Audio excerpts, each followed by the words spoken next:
So Scott, in the last 7 years, since obviously we had the financial debacle in the economy in 2008, 2009, we've had 3 or 4 years of difficult trading for a lot of businesses, not just property sector. 6, 7 years ago, a lot of my subscribers were finding it much more difficult than previously to get finance for mortgage purposes, for buy-to-let. A lot of developers struggled for a while. But clearly the last few years, things seem to have got easier. Is this reflected in what you're seeing in the market?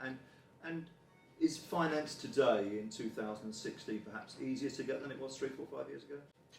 I believe so, definitely. I mean, we're all very aware of what happened, as you say, 6 or 7 years ago. You know, and it was very, very difficult for anyone involved within our economy, certainly those affected in the property industry and certainly the finance sector. It was tough times, yes. And again, there's no hiding from that. That said, I've personally found, if I may speak personally, over the last couple of years, it's become exciting again. It's become really, really enjoyable again in what we do, which is an experience we had pre-07. Yes. But granted, that did diminish in the tougher times for everybody. I think coupled by certain figures that we see from the industry, the buy-to-let industry, the property industry, the auction market, their figure, coupled with our own figures, it does show that we are seeing growth at an exciting level. Scott, you mentioned the fact that perhaps you see a more buoyant market, and for you it's more professionally interesting and more exciting. What do investors and landlords need to consider in the current market when they're looking to apply for finance from the Together Group? I think there's a variety of things that you need to consider. I mean, first and foremost, touching on what we mentioned earlier with regards to 07, is not to overstretch yourself. I think that's vitally important. I think ultimately providing a contribution into the fact that the funding is very important, whether that be financial or equitable from background security, rather than what we see in the dizzy days of those acquiring 100, 125% funding, which carries its own danger, as we've later found out.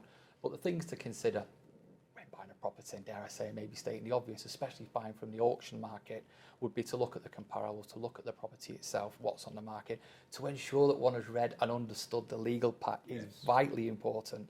And if one doesn't necessarily understand the legal pack, there are plenty of good solicitors out there that can assist them with that understanding. Ascertain the value of the property. That can be done via a chartered surveyor if need be. It can be also important for the client, especially, if you will, a novice to the market, to assist their understanding and to give them guidance on what to look out for, what does Japanese knotweed look like, etc. And we will lend in circumstances where a property has Japanese knotweed. You will? We will indeed. I can remember 3 years ago going to a specific auction. There were 6 lots in the auction that had been identified as having a Japanese knotweed problem. Yeah. And it's something we've covered in Property Investor News in articles about the potential risk, but it's obviously, as you say, it's a risk that can be managed, and because you will lend on it, it means obviously that it's not an insurmountable problem. Correct, eradicate it and add the value. I mean, touching on the things to look out for and the dangers when buying property in general, especially those from auction, is issues that could be considered non-mortgageable from your typical high street lender. We're all very aware, I think, of some of the issues in acquiring high street type finance for an auction situation, because of the very limited time frame you have to complete, usually 28 days, sometimes 21, occasionally 14 or even 7. So it's a very, very confined completion period that one actually has, which diminishes the number of high street lenders they can approach. We mentioned very briefly the condition of the property, the Japanese knotweed factor, also properties that lack suitable sanitation, kitchen, bathroom facilities, etc., all can be considered not mortgageable, as well as obvious things like structural issues and so on and so forth.